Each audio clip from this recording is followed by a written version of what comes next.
Hello guys, आप लोगों का मेरा यूट्यूब चैनल पर स्वागत है। आज मैं आप लोगों के लिए एक करंट अफेयर्स का सेशन लेकर आया हूँ, जो कि बहुत ही इम्पॉर्टेंट है मीन्स पर्सपेक्टिव से। और जैसा कि आप लोग जानते हैं, बैंकिंग सेक्टर में मीन्स क्वालिफाई करने के लिए जीएस सेक्शन एक बहुत ही मतलब इम्पॉर्टेंट सेक्शन है। और जो बैंकिंग सेक्टर होते हैं उसमें जो रीसेंट के 6 मंथ्स होते हैं वो बहुत ही इम्पॉर्टेंट होते हैं पेपर को क्रैक करने के लिए। सो उसी के लिए मैं आप लोगों के लिए एक जनवरी का फर्स्ट वीक जनवरी का जो फर्स्ट वीक है उसके रिगार्डिंग मैं सेशन लेके आया हूँ कि फर्स्ट वीक में जो जो इम्पोर्टेंट चीज़ें होती हैं फर्स्ट वीक में, जो क्योंकि अगर ऑफ जनवरी, ठीक है, तो और देखा जाए तो जनवरी फरवरी या मार्च it's most important months for the qualifying the mains examination in the SBI clerk 2024, right. So इसीलिए मैं आप लोगों के लिए एक फर्स्ट जनवरी का जो फर्स्ट वीक है उसको लेकर आया हूँ। और थोड़ा सा मैं आपको बताना चाहूँगा कि ये सेशन थोड़ी सी लंबी हो सकती है, क्योंकि मेरे पास जो क्वेश्चंस थे या फिर जो सीट्स थी वो बहुत ज़्यादा थी। तो मैं जनवरी के फर्स्ट वीक की जो दो दो सेशन लेके आऊँगा। सो आप उन चीज़ों को थोड़ा सा ध्यान में रखते हुए मैं आज के सेशन को स्टार्ट करने जा रहा हूँ। और गाइज़, आप लोगों से थोड़ा सा ये रिक्वेस्ट है कि अगर आपको वीडियो पसंद आती है तो लाइक शेयर एंड सब्सक्राइब करें और थोड़ा सा अपने भाई को सपोर्ट करें। ओके, सो चलो चलते हैं और सेशन को स्टार्ट करते हैं। सो आज का पहला क्वेश्चन है, business ready B ready is the flagship report of which organiser. कि बी रेडी जो होता है, बी रेडी एक तरीके का एक रिपोर्ट है, ठीक है, जो कि जो हमारे फाइनेंशियल इंस्टीट्यूट होते हैं, जो वर्ल्ड में भी देखा जाए तो यहाँ पर हमारे पास चार ऑप्शंस हैं, like International Monetary Fund, World Bank, United Nation Development Programme and World Trade Organization. So आप ये आपका जो राइट आंसर होगा वो होगा वर्ल्ड बैंक। वर्ल्ड बैंक एक ऑर्गेनाइजेशन है जो बिजनेस रेडी जो रिपोर्ट है वो रिलीज करता है, राइट। और इसके बारे में जो भी डिटेल्स होगा, डिटेल्स के साथ हम चलेंगे। ये आपको वन लाइनर क्वेश्चंस हो गए, उसके बाद चार ऑप्शंस हैं, उसमें से आपका एक राइट आंसर है, राइट। उसके बाद नेक्स्ट हम इसके डिटेल्स में चलेंगे, क्योंकि मेरा मानना ये है कि जब आप वन लाइनर पढ़ते हैं तो वो आपको थोड़े शॉर्ट पीरियड के लिए आपको रिमेंबर होता है, राइट। लेकिन अगर आप चीज़ों को क्लियर करते हुए चलते हैं या फिर उसके स्टैटिक्स चीज़ों को भी ध्यान में रखते हुए चलते हैं तो वो एक लॉन्ग टर्म के लिए आपके दिमाग में रहता है, और जो कि बहुत ही इम्पॉर्टेंट होता है एक पेपर को क्वालिफाई करने के लिए, राइट। सो चलते हैं आगे। इसके लिए जो मेन जो है world bank launch the business ready report replacing the pause the ease of doing business report, right. कि उससे पहले जो बी रेडी जो रिपोर्ट है ये अब रिलीज किया गया वर्ल्ड बैंक के द्वारा। इससे पहले इसके जगह पे ही एक ease of doing business report एक रिपोर्ट हुआ करता था, जो कि वर्ल्ड बैंक ही रिलीज करता था। Due to some problems, due to some like issues, इन्होंने इसको रिप्लेस कर दिया है। तो आप ध्यान में रखिएगा, क्योंकि ये एग्जाम पॉइंट ऑफ व्यू से एक इम्पॉर्टेंट चीज़ है कि बी रेडी किसको रिप्लेस करके लाया गया है। तो ease of doing business report it's a very important thing, so you have to remember this thing, right.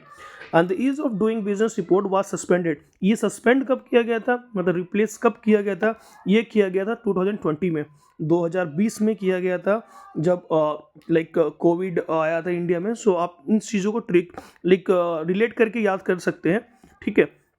So the ease of doing business report was suspended in 2020 due to data manipulations and the ranking integrity concerns। ये इन चीज़ों के कारण से इसको किया गया था, और उसकी जगह पे be ready business ready report लाया गया था वर्ल्ड बैंक के द्वारा। इसको सस्पेंड कब किया गया था? ये किया गया था 2020 में, राइट। उसके बाद जो वर्ल्ड बैंक है, अभी रिसेंट की न्यूज़ में जो वर्ल्ड बैंक जो भी वर्ल्ड बैंक की जो रिलेटेड जो भी न्यूज़ है उसको हम साथ के साथ डिस्कस करते हुए चलेंगे, ताकि एक तरीके से आप लोगों का रिवीजन भी हो जाए और चीज़ें आपको मतलब रिमाइंड भी होती रहे, ठीक है। सो अभी हमने पढ़ा था world bank launch the business ready B ready report replacing the ease of doing business report, right. उसके बाद हमारे पास वर्ल्ड बैंक के रिगार्डिंग एक और चीज़ है, क्योंकि हम जहाँ तक है ये चीज़ें हम देखते हैं कि वर्ल्ड बैंक हो गया, लाइक एशिया डेवलपमेंट बैंक हो गया, and the international Monetary fund हो गया।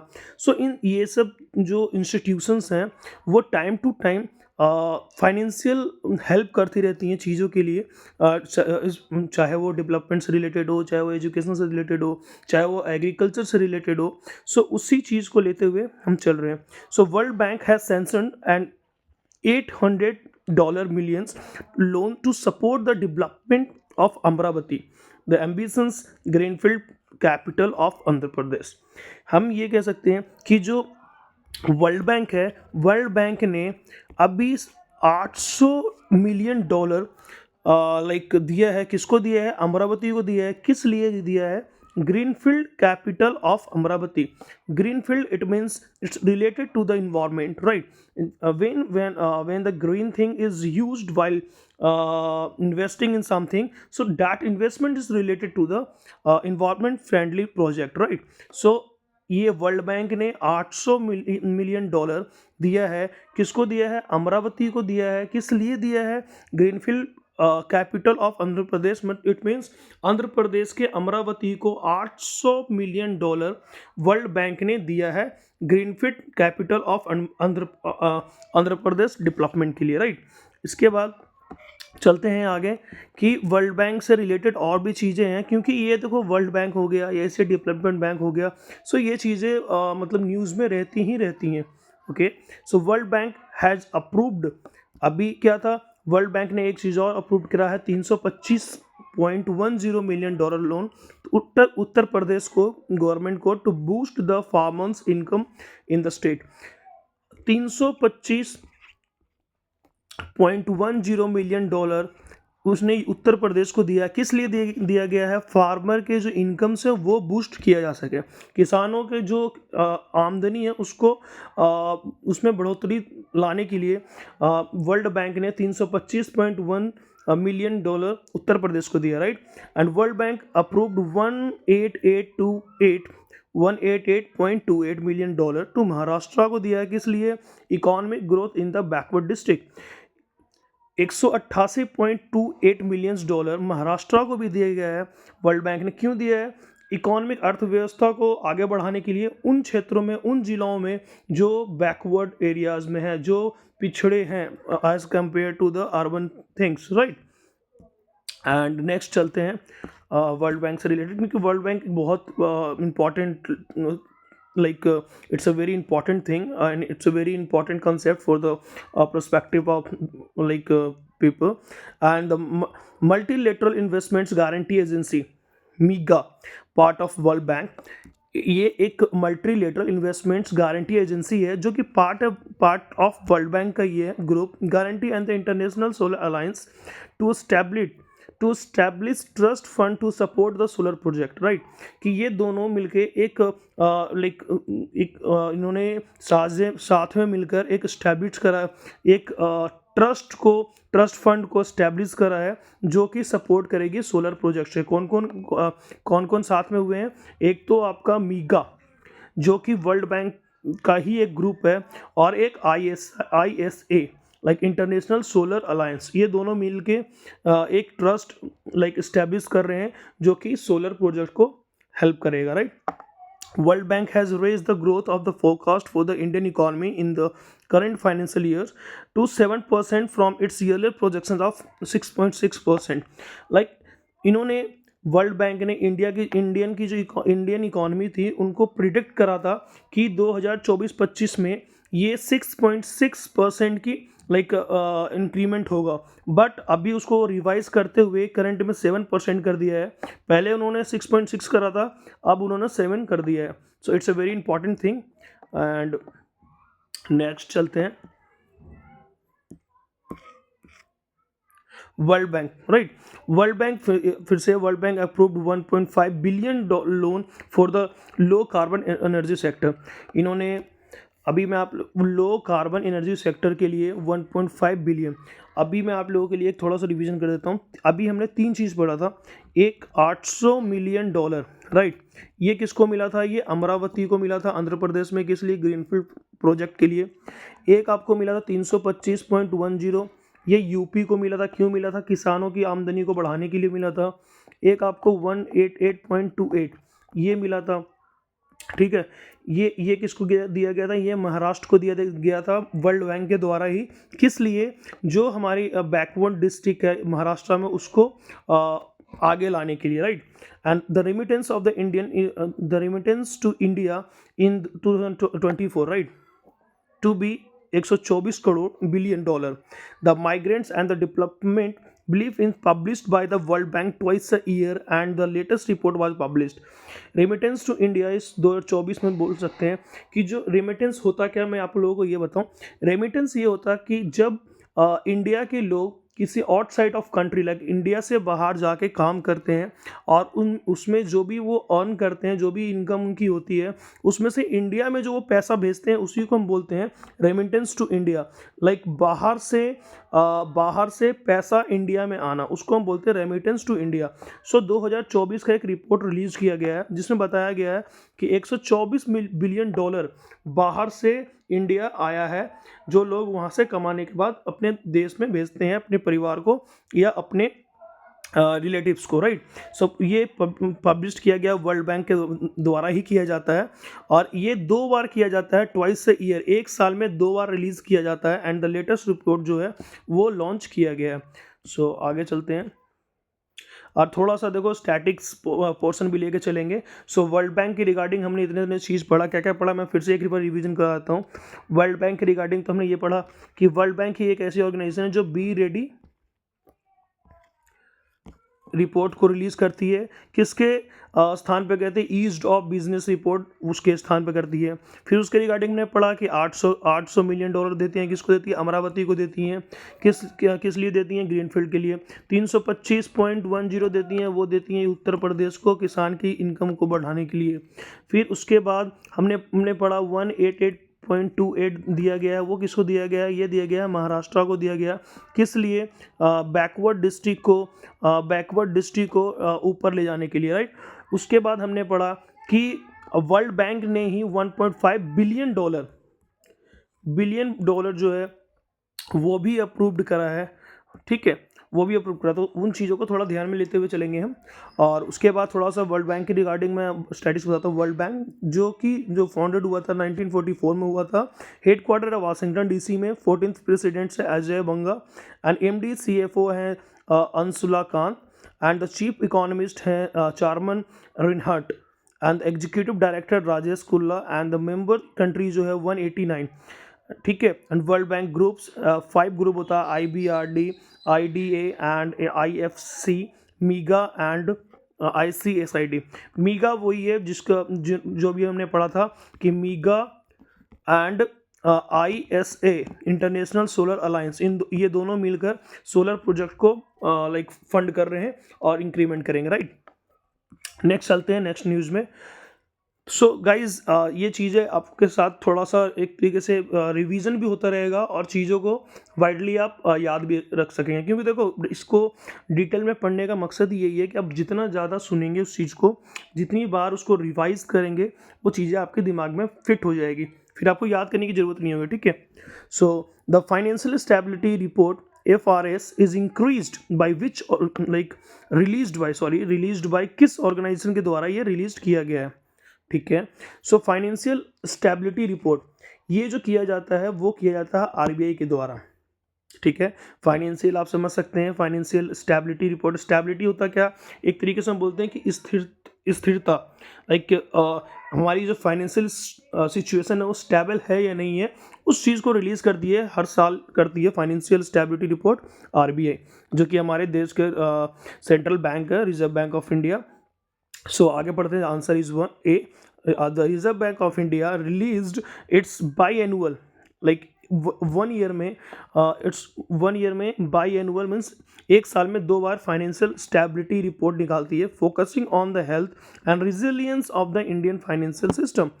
किस चीज़ पे फोकस करती है? एक तो हेल्थ पे फोकस करती हैं, एक resilience of Indian financial system, कि क्या ये जो इंडियन फाइनेंशियल सिस्टम है वो कैसा चल रहा है, उसकी सिचुएशन कैसी है, उसकी लाइक स्टेबिलिटी है या नहीं है। और सेकंड हेल्थ पे, दो चीज़ों पे फोकस करती हैं।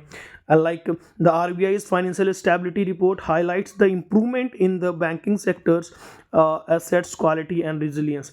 जो RBI जो फाइनेंशियल रिपोर्ट है वो किन चीज़ों को हाईलाइट करता है? वो हाईलाइट करता है banking sectors, and banking sectors के जो एसेट्स क्वालिटी हैं एंड रिजिलियंस है, उन चीज़ों पे फोकस करता है। नेक्स्ट चलते हैं। ठीक है, ये हमने पढ़ लिया। इसके बाद है शेड्यूल कॉमर्शियल बैंक, और उसी रिपोर्ट में ये भी बताया गया है कि जो हमारे शेड्यूल कॉमर्शियल बैंक हैं achieved 12 year low gross non performing assets. Like non performing assets क्या होता है? ऑफ 2.6 बाय द सितंबर 2024।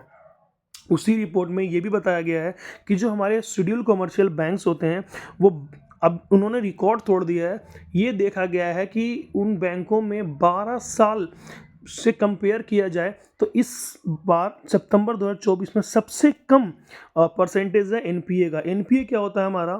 मैं बताना चाहूँगा आप लोगों को, नॉन परफॉर्मिंग एसेट्स। ये एक तरीके से हम बोल सकते हैं कि बैंक का जो मेन काम होता है, बैंक का मेन, देखो बैंक बहुत सारे काम करते हैं, लेकिन अगर हम थोड़ा सा नॉर्मल लैंग्वेज में समझें, सो बैंक का मेन जो होता है वो होता है डिपॉजिट करना, ठीक है, लोन देना। सो मेन है लोन देना बिजनेस के लिए।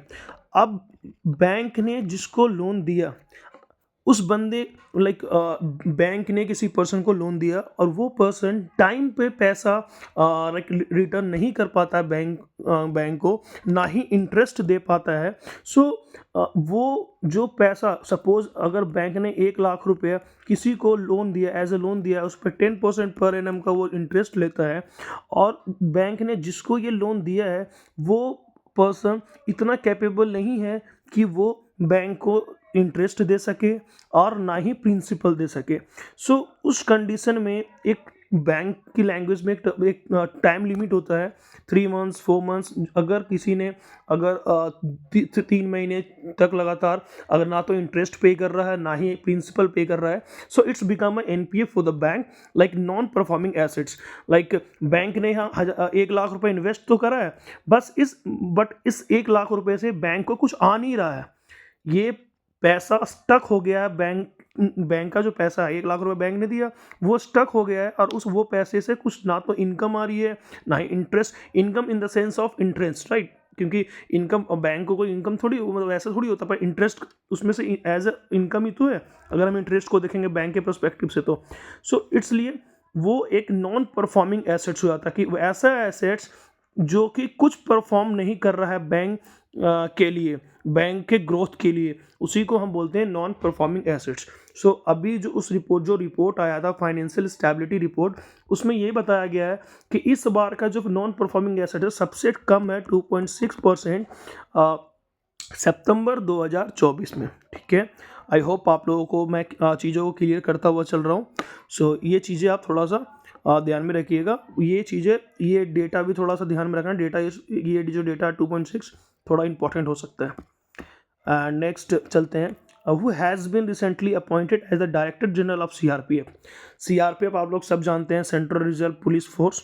सो इसके जो डायरेक्टर जनरल है वो अभी चेंज हो गए हैं, तो उनका जो नाम है वो है बितुल कुमार। बितुल कुमार सीआरपीएफ के नए डायरेक्टर जनरल हैं। सो ये आप याद करिएगा, थोड़ा सा ये अपॉइंटमेंट सेक्शन से है। एंड इसके बारे में हम नीचे चलते हैं कि हाँ, ये Bitul Kumar has been appointed as the director general of the Central reserve police Force CRPF with the effective from the 31 December 2024। कि 31 दिसंबर 2024 से ये अपने पोस्ट को लाइक संभालेंगे। And this appointment has been made after the retirement of the current Director General Anish Dayal Singh.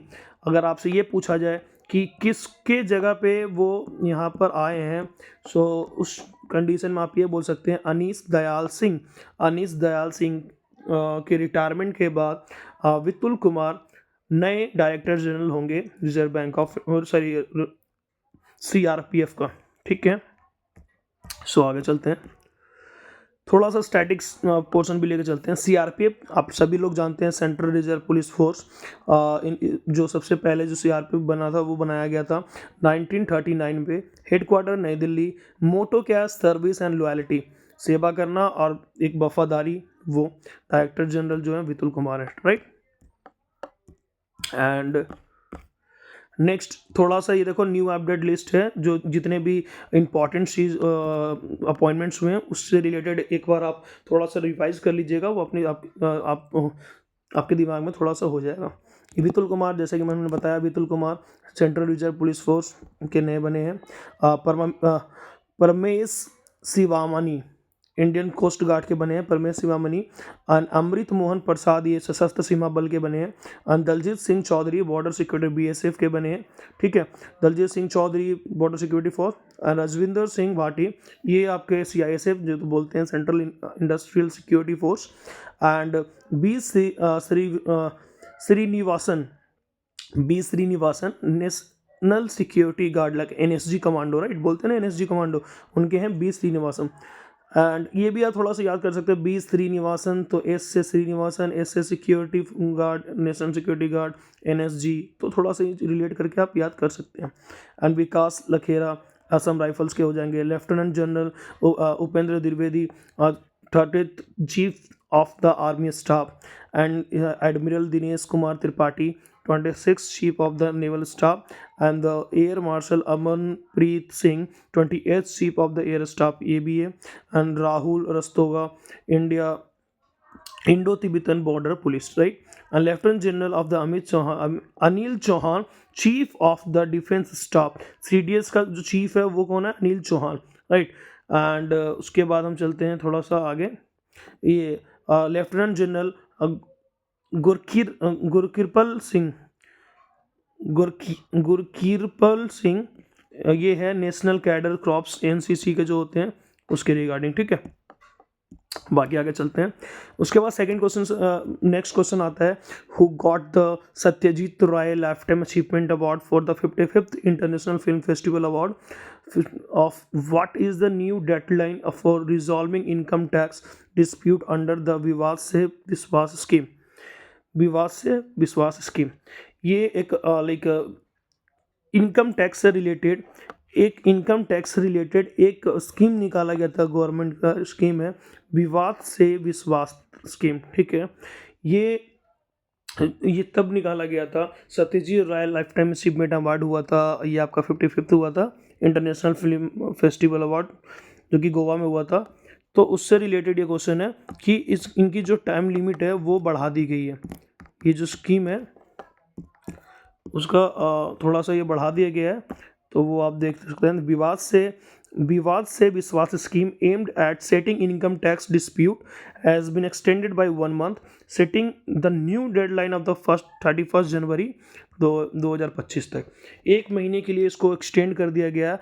ये इसका M क्या था? सेटलिंग इनकम टैक्स डिस्प्यूट, कि जो भी इनकम टैक्स रिलेटेड जो भी विवाद होता है उसको सेटल करना, उसको रिजॉल्व करना, इसका मेन मोटिव है विवाद से विश्वास स्कीम। इसको एक महीने के लिए एक्सटेंड कर दिया गया है, वो है 31st January 2025। Like this extension allows the tax payer additional time to avail of reduced settlement amount, especially for those delayed by the deadline। थोड़ा सा ये बोल सकते हैं कि ये जो एक्सटेंशन है, थोड़ा सा टैक्स पेयर को एक टाइम दे दिया गया है, और जो कि अपने हिसाब से चीज़ों को मैनेज कर सकते हैं और डेडलाइन के हिसाब से चीज़ों को पे कर सकते हैं, राइट। उसके बाद नेक्स्ट है the deadline for the determining the payable amount under the direct tax Vivad se Vishwas scheme 2024 has been extended by the central board of direct taxes. तो ये हम बोल सकते हैं ये किसके अंडर में आता है? ये CBDT के अंदर में आता है, right, central board of direct taxes, ठीक है। एंड थोड़ा सा आगे चलते हैं, नेक्स्ट क्वेश्चन है, which country unveiled the world fastest high speed train CR 450। कौन सा ऐसा देश है जिन्होंने अभी ही अनावरण करा है कि वर्ल्ड का सबसे फास्टेस्ट हाई स्पीड ट्रेन जो कि CR 450 किलोमीटर पर आवर के हिसाब से चलती है, 450, वो है आपका चाइना। ठीक है, चाइना ही एक ऐसी कंट्री है जिन्होंने अभी ये करा है। और उसके बाद में थोड़ा सा बढ़ते हैं कि हाँ कौन है। So China introduce the CR 450, the world fastest high speed train and capable of reaching speed of 450 kilometre per hour, and with the plan of integrate the CR 450 into its extensive 47,000 kilometre high speed rail network है China का। China continues to lead advancing rail technology and improving the connectivity, कि हम कह सकते हैं कि जो उनका जो 47,000 किलोमीटर का जो उनकी कनेक्टिविटी है, रेल नेटवर्क्स हैं, उसके हिसाब से देखा जाए तो अब भी चाइना जो है कंटिन्यू कर रही है, लीड कर रही है, सबसे आगे है किस चीज़ में, एडवांसिंग रेलवे टेक्नोलॉजी में, और अपने कनेक्टिविटी को लेकर सबसे भी अभी आगे है चाइना। ठीक है, और नेक्स्ट चलते हैं। उसके बाद नेक्स्ट है आपका वेयर इज द काग्या dance festival, significant Buddhism celebration permanently held. ये एक तरीके से बोला जाए तो एक फोक डांस है, और ये फोक डांस वगैरह जो होते हैं वो बहुत ही इंपॉर्टेंट होते हैं किसी भी पेपर के पर्सपेक्टिव से। सो इन चीज़ों को थोड़ा ध्यान में रखिएगा। सो क्या ये जो फेस्टिवल है किस कहाँ पर होता है, वो होता है सिक्किम में। I hope so. नेक्स्ट, ये सिक्किम में होता है, बाकी आगे पढ़ लेते हैं। देखो, ये the Kagyed dance festival is a major Buddhist celebration in Sikkim held annually at the Tsuklakhang place in Gangtok पे हुआ है। उसके बाद ये थोड़ा सा इंपॉर्टेंट चीज़ है, तो ये थोड़ा सा आप ध्यान रखिएगा। ये फेस्टिवल जो चीज़ें मुझे थोड़ा सा इंपॉर्टेंट लगा वो चीज़ें मैं मेंशन करके लाया हूँ ताकि ये चीज़ें आपको हेल्प कर सके, राइट। से ये काग्यात डांस फेस्टिवल ये कहाँ का है, सिक्किम का है। एंड अष्टलक्ष्मी महोत्सव न्यू दिल्ली का हो गया। निंगोल चकोबा फेस्टिवल मणिपुर का हो गया। मेरा होंग चकोबा फेस्टिवल मणिपुर। हॉर्नबिल फेस्टिवल जो है वो नागालैंड का हो जाता है। नागा किंग नागालैंड, ठीक है। उसके बाद हेमिस होता है, ठंडा एरिया होता है। हेमिस फेस्टिवल ये लद्दाख में वहाँ ठंडा बर्फों से होता है। तो ये अमुबाची मेला आसाम में होता है। ए से अमुबाची, ए से असम, थोड़ा सा रिलेट करके चीज़ों को आप याद कर सकते हैं। And Saga Dawa festival, A से सागा, ए से Sikkim, right. And Koothandavar festival like Tamil Nadu, ठीक है। या बोल सकते हैं टी से तमिलनाडु। तो ये चीज़ें आप रिलेट करके पढ़ सकते हैं, ठीक है। नेक्स्ट है which company acquire the Karkinos health care for the 375 crore, कि कौन से कंपनी ने ये एक्वायर करा है। कार्किनोस हेल्थ केयर एक कंपनी है, कार्किनोस हेल्थ केयर सेक्टर में, उसको एक्वायर करा 375 करोड़ में। सो ये रिलायंस इंडस्ट्री है जिन्होंने अभी 375 करोड़ रुपए देकर कार्किनोस हेल्थ केयर को एक्वायर करा है। सो इसमें आ चलते हैं। इसमें है Reliance industry through it's subsidiaries, कि रिलायंस इंडस्ट्री का एक सब्सिडरीज है RSBVL acquire the Karkinos health care of the 375 crore, right. And उसके बाद दिस स्ट्रेटेजिक एक्विजिशन, कि ये कह सकते हैं कि this strategic acquisition focus on enhancing the Reliance healthcare portfolio especially in the oncology, right। तो ये अपने बोल सकते हैं it's a strategy to focus on enhancing the like Reliance health care portfolio, and it's a strategy for the Reliance Healthcare, and they just try to expand their business in the healthcare sector also. So and next चलते हैं, and थोड़ा सा रिलायंस अभी जो news में है उसको भी डिस्कस कर लेते हैं कि रिलायंस में क्या क्या अभी लेटेस्ट में चल रही चीज़ें। Reliance industry through it's subsidiaries RSBVL acquire the Karkinos health care and 375 crore में, ठीक है।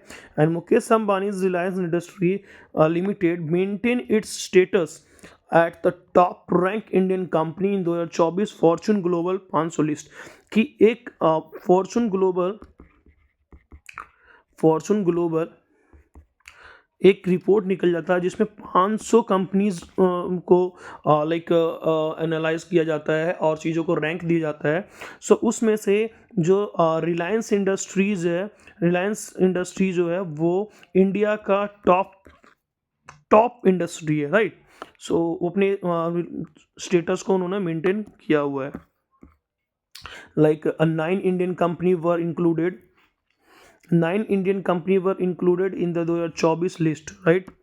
इन्होंने क्या करा है, 9 कंपनीज थी जो इंक्लूड किए 2024 लिस्ट में with the Reliance improving it's rank it कि कहा इन उसमें मैं कहूँ जो 500 कंपनी है, 500 में से केवल 9 ही ऐसी कंपनी है जो इस लिस्ट में शामिल किए गए हैं। उसमें से रिलायंस टॉप पे है इंडिया में। एंड उन्होंने अपना जो रैंक था वो भी इन्होंने इंक्रीज करा है। पहले इनका रैंक 88 था बट अभी 86 है। सो 2 रैंक वो ऊपर भी चले गए हैं।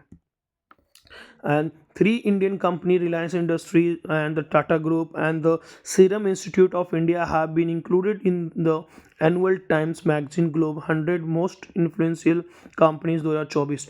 और अगर हम इंडिया की बात करें, इंडियन की 3 ऐसी कंपनी है, एक रिलायंस, एक Tata group and serum institute of India, जो कि एक एनुअल एक रिपोर्ट निकलता है टाइम्स मैगजीन ग्लोब जिसमें केवल टॉप 100 कंपनियों को देखा जाता है।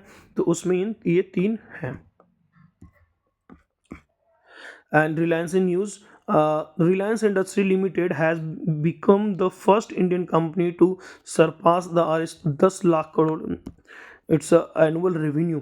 कि रिलायंस एक ऐसी कंपनी है जिन्होंने ये सरपास कर दिया 10 लाख करोड़ का annual renew like annual revenue वो जनरेट करते हैं।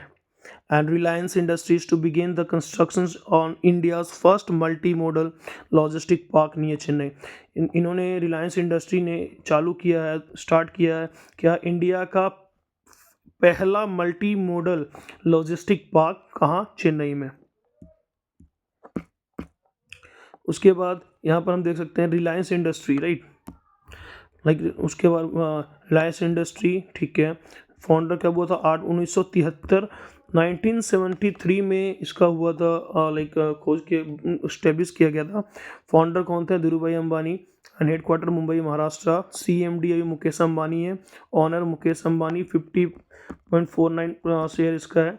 और director Nita Dalal Ambani. And subsidiaries है इनकी Jio platforms and Jio payment bank. ये चीज़ें भी इनकी है, थोड़ा सा ये चीज़ें ध्यान रखिएगा। उसके बाद what is the record value of the India's defence export achieved over the past decade. कि अभी हम ये कह सकते हैं कि इंडिया अभी जो रिसेंट में देखा जाए तो इन्होंने एक्सपोर्ट करा है, मतलब चीज़ों को बाहर भेजा है इंडिया से। और जो डिफेंस सेक्टर में एक रिकॉर्ड बन गया है वो है 21,000 करोड़। 21,000 के वैल्यूएशन के हिसाब से वो उन्होंने 21,000 रिकॉर्ड बनाते हुए ये एक्सपोर्ट किया गया है। So India's defense export have surged to a record Rs 21,000 crore, a significant increase from 2,000 crore। अगर पिछले दशक की बात किया जाए तो केवल 2,000 करोड़ हुआ करता था, बट अभी की बात करें तो 21,000 करोड़ रुपए की चीज़ें एक्सपोर्ट किया गया है बाहर, right. And defence minister Rajnath Singh announce this milestone during his visit to the army war college in Mhow and setting and ambitious target like 50,000 crore by 2029। तो हम ये बोल सकते हैं कि डिफेंस मिनिस्टर जो राजनाथ सिंह थे वो अपने ये अनाउंस किया इन्होंने ये माइलस्टोन को जब वो विजिट पे आए थे the army war college Mau में। और इन्होंने ये टारगेट रखा है कि 2029 तक हम इसको 50,000 करोड़ कर देंगे। नेक्स्ट चलते हैं।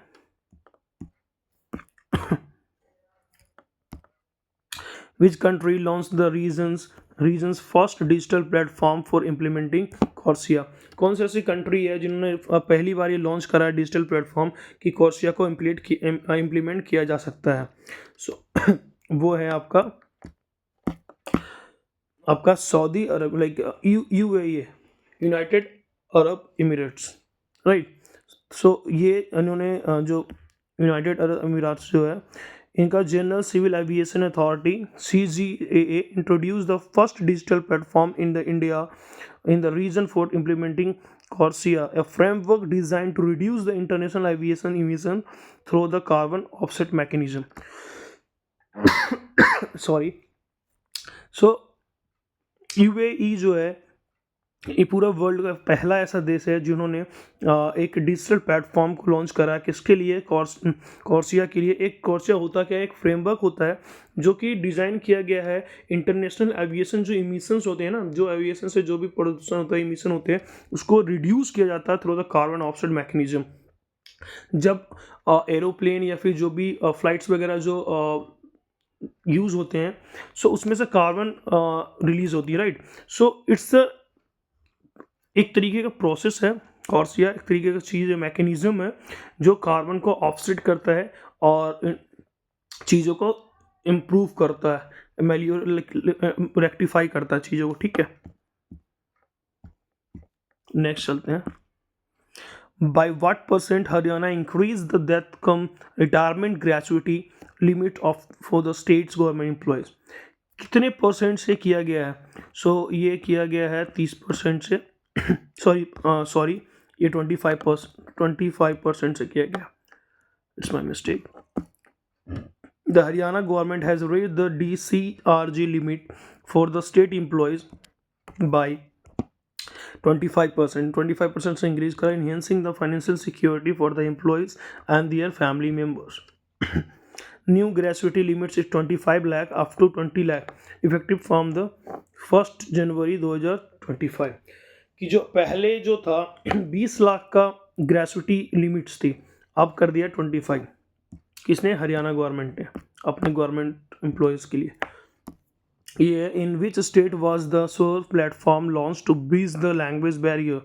कि कौन से ऐसा स्टेट है जिसमें स्वर जो है स्वर प्लेटफॉर्म लॉन्च किया गया है लैंग्वेज के बैरियर से निपटने के लिए? तो वो किया गया है Gujarat, right. Gujarat chief minister Bhupendra Patel launch the Swar speech and written analysis resource platforms to on December 2025 aim to improve the accessibility and overcome language barrier for the citizen। ठीक है। डेवलपमेंट विद द भासनी टीम ये बनाया गया था, जो डेवलप किया गया वो भासनी टीम के द्वारा करवाया गया। And the platform integrated AI driven such as the speech text technology enabling use to communicate effectively without typing. कि बिना लिखे इस चीज़ें को इफेक्टिव तरीके से कम्युनिकेट आप कर सकते हो। Like if you don't know the language, regional language of any state, like Gujarat like government launch this thing, right? So if you are not able to speak a Gujarati language, so you can use this application to communicate with the regional people, right? So it's a good thing, good initiative to for the people who don't know the Gujarati language, so they can use this thing, right? So next चलते हैं। Which organization has been rectified as a great place to work for the January 2024 to 2026? ये एक organisation rectify करता है कि कौन सा जो ऑर्गेनाइजेशन है सबसे अच्छा प्लेस है काम करने के लिए जनवरी 25 से लेकर जनवरी 26 तक। सो ये रिपोर्ट आया था, ये SAIL Steel Association of India Limited है। सो ये देखिए, SAIL Steel Authority of Indian Limited has been री-certified as a great place to work for the period of January 2025 and 2026 by the Great Place to Work Institute India। उसके बाद है by what percentage e-waste generation increased in India over the past 5 years? कितने percent से पिछले कितने वर्षों में भारत ई waste generation उत्पादन में कितने प्रतिशत से लाइक हुआ है? सो आंसर जैसे कि आप लोग देख सकते हैं वो है B. The e waste generation in India has grown significantly, सोन 72.54 rise over the 5 year, increasing from the 1.001 million metric tons in 2019 to 20 to 1.751 million metric ton 2023 to 24. सो आप देख सकते हैं कि ये जो इंक्रीमेंट हुआ ई वेस्ट में वो हुआ है 72.54%। ठीक है, पहले 1.01 मिलियन मैट्रिक टन हुआ करता था, अब 1.751 मिलियन मैट्रिक टन हो रहा है। सो आगे चलते हैं। विच ऑर्गेनाइजेशन साइन 2 क्रूशियल लोन। ठीक है, कि कौन से ऑर्गेनाइजेशन ने साइन करा एक बहुत ही important loan with the government of India and the support infrastructure and the sustainable growth. कौन सा ऐसा ऑर्गेनाइजेशन जिन्होंने गवर्नमेंट ऑफ इंडिया के साथ एक एग्रीमेंट साइन करा, लोन साइन करा है सपोर्ट करने के लिए infrastructure and the sustainable growth को। सो आंसर चलते हैं। Yes, see, Asian Development Bank, like it's a kind of development, and we are talking about the infrastructure. ठीक है, so infrastructure related to the development, so we can relate this thing. So Asia Development Bank signed 2 key loans with the government of India, totaling USD 850 millions, right? The first loan of the USD 500 million will support the green and sustainable infrastructure through the Indian Infrastructure Finance Company Limited. एक company है IIFCL, India infrastructure finance company limited, उनके द्वारा सबसे पहला जो loan देंगे वो 500 million dollar का देंगे, जो कि सपोर्ट करेगा ग्रीन चीज़ों को एंड सस्टेनेबल इंफ्रास्ट्रक्चर को, राइट। इकोनॉमिक में एक बोल सकते हैं कि इकोनॉमिक की बात करें तो इकोनॉमी में सस्टेनेबल डेवलपमेंट करके एक टॉपिक है। उसमें चीज़ों को हम नॉर्मल इजी लैंग्वेज में देख सकते हैं कि सस्टेनेबल डेवलपमेंट होता ही यही है कि जो चीज़ें हमें प्राकृतिक से मिला गया है, लाइक नेचुरली हमें मिला है, उन चीज़ों को हम उतना ही यूटिलाइज़ करें जितने हमें हमारी नीड है। अगर हम ओवर यूटिलाइज़ करेंगे तो वो चीज़ें टाइम से पहले समाप्त हो जाएंगी, जिससे कि हमारे जो आने वाला जनरेशन होंगे उनको उस चीज़ों के लिए वो चीज़ें मिल नहीं पाएंगे और वो सफ़र करेंगे। सो it's a concept of sustainable development. हमें चीज़ों को जो रिसोर्सेज हैं उनको उस तरीके से यूज़ करना चाहिए ताकि हमारे आने वाले जनरेशन को भी वो चीज़ें मिल सकें। So it's called a sustainable development. ये वर्ड आया तो मैं सोचा मैं चलो बताता हुआ चलो। It's a economic term and it's very famous economic terms like ADB। So Asian Development bank जो भी रिसेंट जितने भी इन्होंने ट्रांजेक्शन्स करे हैं, जो भी रिसेंट न्यूज़ में है, वो चीज़ें हम लेके चल रहे हैं। So Asian Development Bank news, Indian government and the Asian Development Bank signed a landmark $350 million policy based on the loan under the second sub-program of the Strengthening Multimodal and the Integrated Logistic Ecosystem SMILE। एक smile model programme है जो Indian government and ADB मिलके कर रही हैं चीज़ों को। उसके लिए ADB ने 350 मिलियन डॉलर को ग्रांट करा है, ठीक है। And $24 million ADB loan to restore the stabilize Maharashtra's coastline and ADB ने महाराष्ट्र को 42 मिलियन डॉलर दिया है। किस लिए? महाराष्ट्र के जो कोस्ट लाइन एरिया, जो समुद्री तटीय एरिया होते हैं, उनमें जो भी प्रॉब्लम होती हैं उसको स्टेबल करने के लिए उन्होंने वो चीज़ें दी हैं। And ADB sign an agreement कि ADB sign an agreement with the SK finance limited. SK finance limited है क्या? एक नॉन बैंकिंग फाइनेंशियल कंपनीज है, लाइक NBFCs है, नॉन बैंकिंग फाइनेंशियल कंपनी है, टू प्रोवाइड $100 million।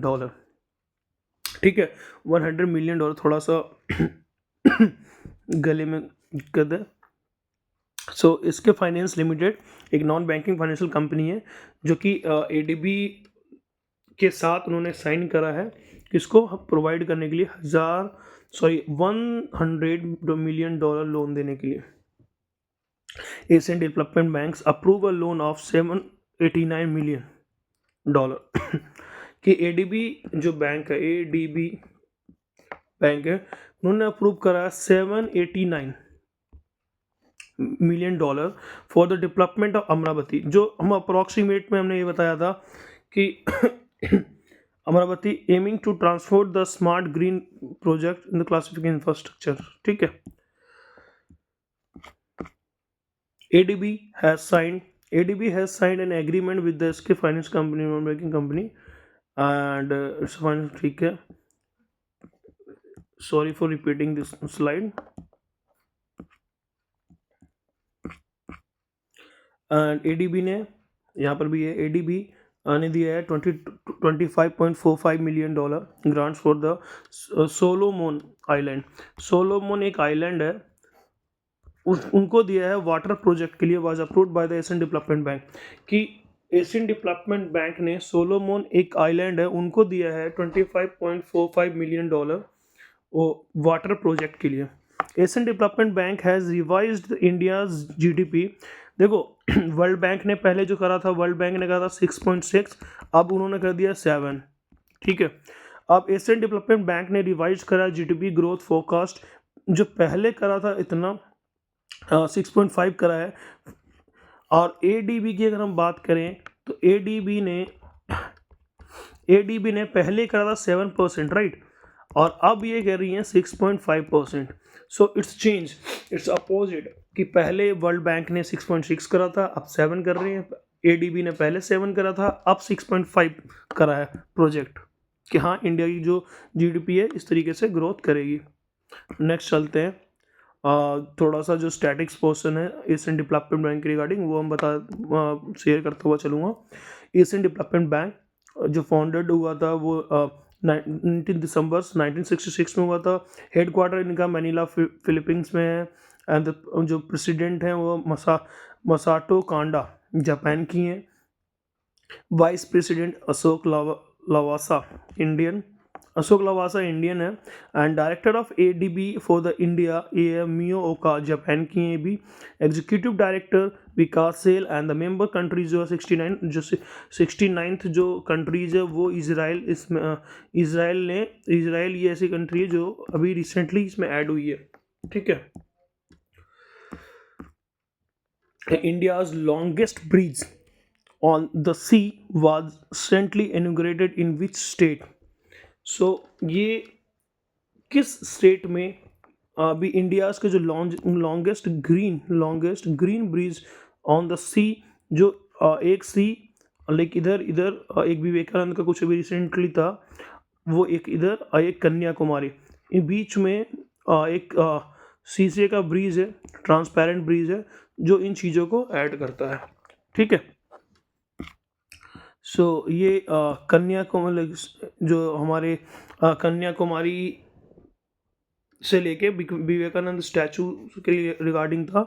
सो ये जैसे कि हम जो जानते हैं ये तमिलनाडु की गवर्नमेंट है। So CM Stalin inaugurated the India's first glass bridge over the sea in the Kanyakumari. Tamil Nadu chief minister MK Stalin inaugurates the India's first glass breeze over the sea of Kanyakumari on the 31st December 2024, right? And आगे और भी होगा। The glass bridge connected the Vivekananda rock memorial and the 133 foot of the Thiruvalluvar statue in the Kanyakumari district. Okay. And which among of the following best describe the INS Surat recently seen in the news? कि कौन इनमें से कौन सा INS सूरत को बढ़िया से explain करेगा? It is a nuclear power aircraft carrier, नहीं। It is a Shivalik class stealth multi-role frigate, नहीं। And it is a stealth destroyer, सही है। It is a Calvary State submarine, नहीं, ये भी नहीं है। सो चलते हैं देखते हैं क्या है। It is a stealth destroyer, the fourth and the last of the project 50। ये जो है एक प्रोजेक्ट था प्रोजेक्ट 15B, जिसमें 4 हमारे पास INS लेने का कॉन्ट्रैक्ट था, उसमें से ये चौथा और लास्टवा है। जो कि विशाखापट्टनम क्लासेस में हुआ था। ठीक है, उसके बाद it is a design in the house by the Indian Navy warship designs bureaus and it is being constructed by the Mazagon dock limited, MDL के द्वारा बनाया गया है। एंड आगे चलते हैं।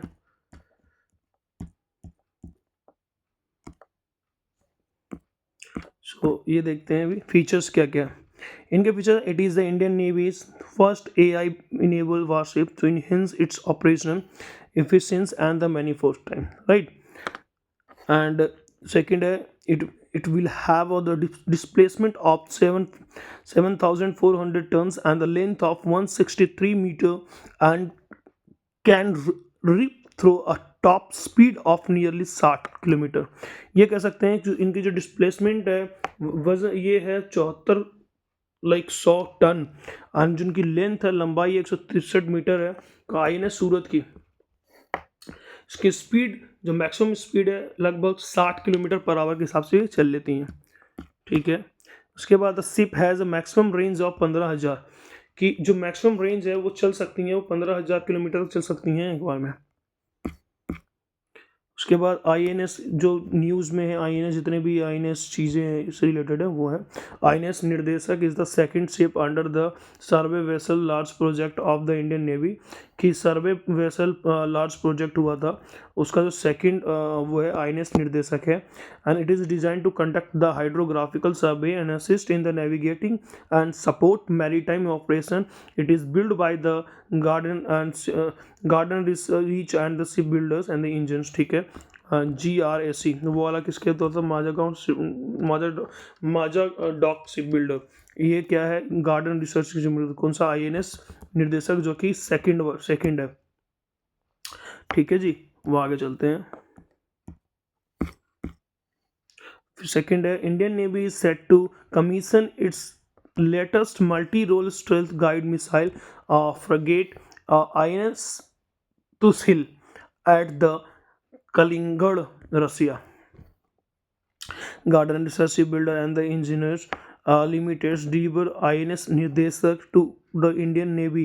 It is the second in the series of the 4 survey vessel, large being built by the Garden Research and Shipbuilders and Engineers. ठीक है, सेम चीज़ है। INS हरिघाट, ये INS Harighat India second nuclear power ballistic missile submarine है। वो जो चीज़ें थी वो लाइक इट्स अ शिप, ये Arighaat it's a second nuclear power ballistic missile है सबमरीन के लिए, was commission into the navy in the Visakhapatnam Andhra Pradesh, right. And the second Goa shipyard limited recently launched the first indigenous built Talwar class frigate throughput. Recently launched the first indigenous built Talwar frigate कि इन्होंने Goa shipyard limit ने अभी recently इन्होंने launch करा है एक first indigenously मतलब India में ही बना हुआ तलवार क्लास फ्रिगेट। वो कौन है, वो है त्रिपुट, ये त्रिपुट है। ये लाइक ब्रह्मपुत्र लॉन्च किया गया। Like what was the increase in the ground water recharge in the country 2017 से लेकर 24 तक क्या क्या बढ़ा गया। सो ये चीज़ें जो इसमें बढ़ोतरी हुई है कि 2017 से लेकर 2024 में अगर देखा जाए कि ग्राउंड वाटर में कितने परसेंटेज की इंक्रीमेंट हुई है। सो ये है ground water recharge up to 15 billion cubic metre, like cubic metre Jal Shakti ministry ने कहा है एंड रिपोर्ट निकाला था। The government water recharge in the country has increased by the 50 billion cubic meter and the groundwater extractions has declined by the 3 billion cubic meter from 2017 से लेकर 24 तक, right? And the latest status of the groundwater recharge in the country ending 31st December 2024 was released by the Union Ministry of Jal Shakti and its dynamic groundwater resource assessment report 2024. West Bengal, next question है कि West Bengal won the 78th Santosh Trophy by defeating which team final? So it's a Kerala and west Bengal जो है अब तक की बोला जाए तो संतोष ट्रॉफी के नंबर में सबसे ज़्यादा बार जीती गई स्टेट है वेस्ट बंगाल। अब भी वेस्ट बंगाल ही जीती है केरला को हरा कर। इसके बारे में थोड़ा सा पढ़ते हैं। संतोष ट्रॉफी जो रिलेटेड होता है फुटबॉल से रिलेटेड होता है। And 33 Santosh trophy title of the Bengal as they beat Kerala in the final, the most successful team in the history of the Santosh trophy. West Bengal added a one more of to its collection by defeating Kerala in the final of 78th edition of the Santosh Trophy, right? And the final of the 78th editions of the Santosh Trophy to, 2024 and 25 was placed at the GMC Balayogi Stadium in the Hyderabad, Telangana, and on 31st December 2024. Right. Next चलते हैं। Next question क्या है? Who has been appointed as the new CEO of the DBS bank effective from the 1 March 2025। ये जो है DBS bank के new CEO appoint हुए हैं, ये हैं रजत वर्मा। कौन है? Rajat Verma currently heading the institutional banking group of the DBS Bank India, will take over as a new CEO of the DBS Bank India starting 31st March 2025. He succeeded the Surojit Som, who retired after the successful tenure. DBS bank को बोलते हैं क्या है? About the DBS Development Bank of Singapore. It's a bank of Singapore which opened a branch in the India also. So it's a DBS Bank India. Founded हुआ था 1968 में. Headquarter है Singapore. Chairman है पीटर्स है and Piyush Gupta जो CEO है। And DBS bank India का जो है रजत वर्मा अभी नए बने। DBS बैंक बना कब था? 1968 में। 1968 में। and who has been appointed as the Chief Executive Officer of the Unified Identification Authority of India, जिसे हम बोलते हैं UIDAI, जिसे हम नॉर्मल लैंग्वेज में बोलते हैं आधार कार्ड पोर्टल। ठीक है, तो उनके नए लाइक CEO अपॉइंट हुए हैं, वो हैं Bhuvnesh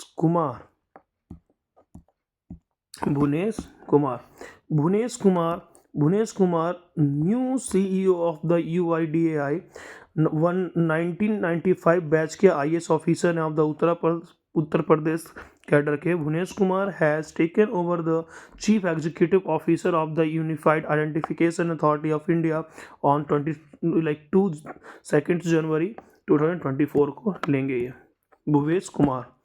And he replaces Amit Agarwal, who has been appointed as the Secretary of the Department of Pharmaceutical and the Minister of Chemical and the Fertilizer, Government of India. Okay, ये replace करेंगे अमित अग्रवाल को।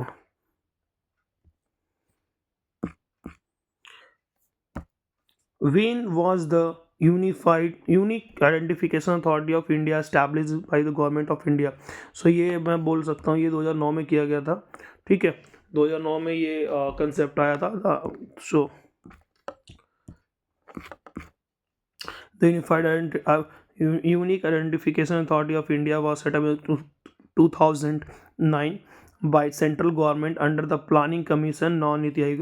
पहले जो हम कहते थे 2014 के बाद ये हो गया नीति आयोग। ठीक है, नीति आयोग, और पहले था ये प्लानिंग कमीशन जिसे हम पंचवर्षीय योजना भी बोलते थे ना। सो वो चीज़ें हैं, ये अंडर द प्लानिंग कमीशन में ही हुआ था ये which country become the full member of the Schengen area 1 जनवरी 2025 से। तो ये है आपका रोमानिया एंड बल्गेरिया। इन्होंने फुल टाइम मेंबरशिप इन्होंने प्राप्त करा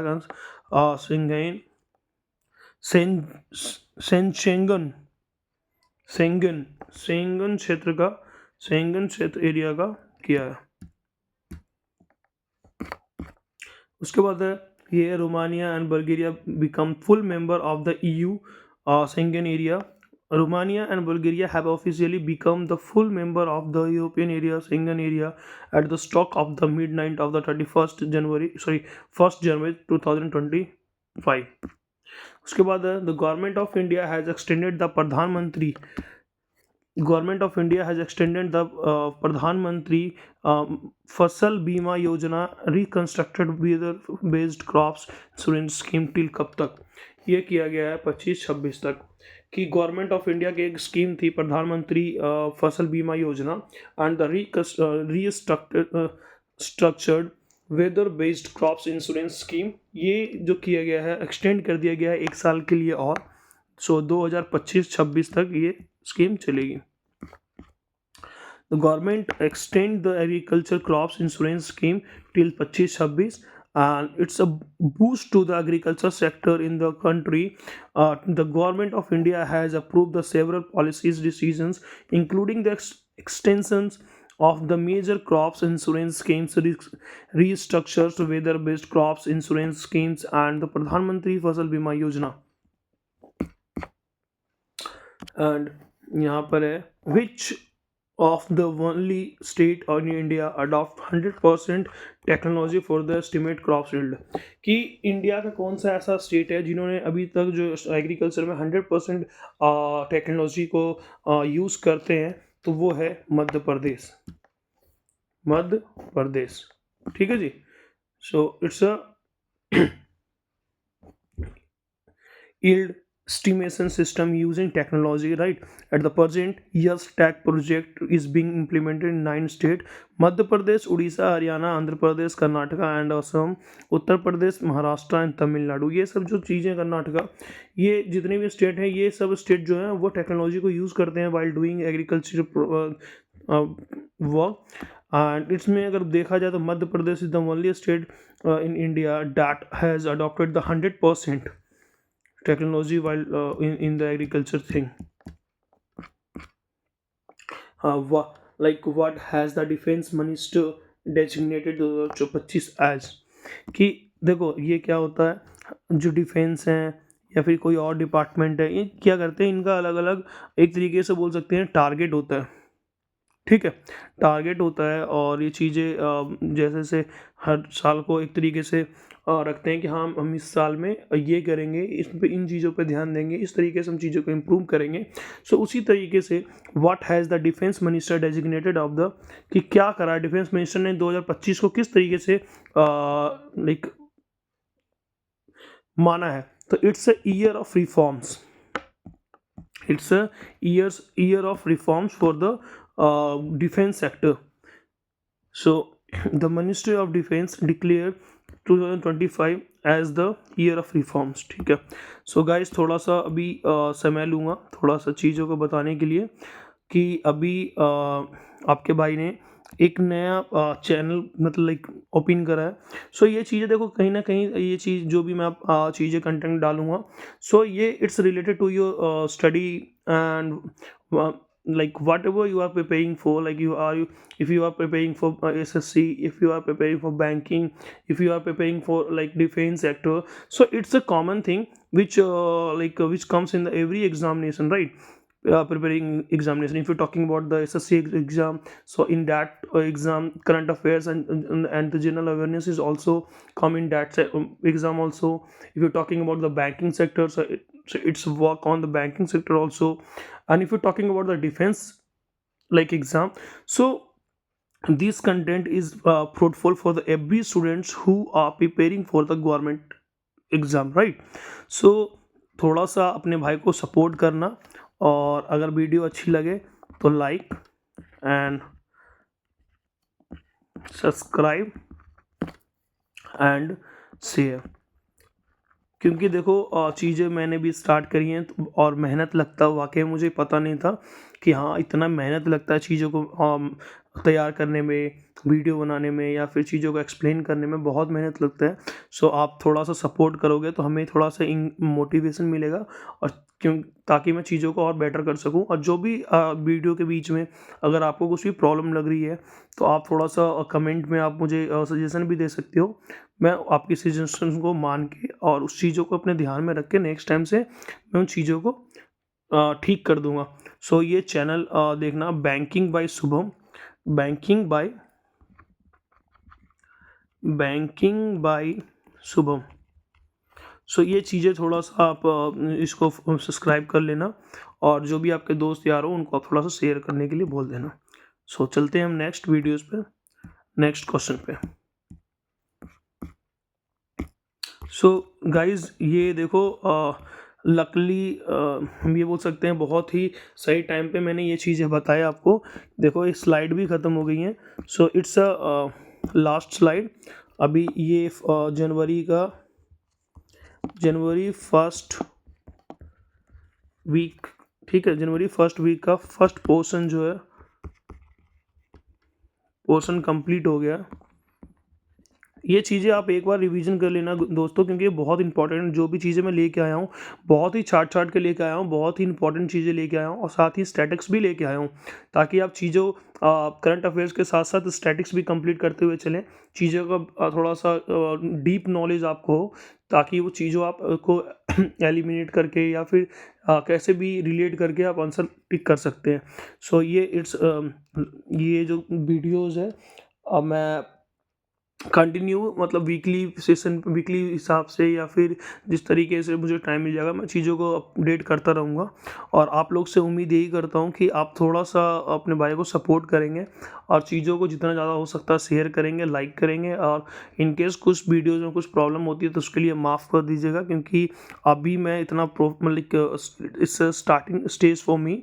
and if you have anything for me, if you want to suggest me anything, so please like write on the comment, and I will always trying to fulfill your demand, and I will keep this in my mind while doing like recording the video. So please do what you can do for me, like it's only like, subscribe and share. So thank you very much इस video को देखने के लिए। और अगर आपने subscribe कर लिया तो बेल आइकन भी प्रेस कर देना, ताकि नेक्स्ट टाइम जब भी मैं वीडियो आप अपलोड करूं, सो आप लोगों के पास सबसे पहले विजिट करें। So thank you guys, thank you, thank you very much. ठीक है।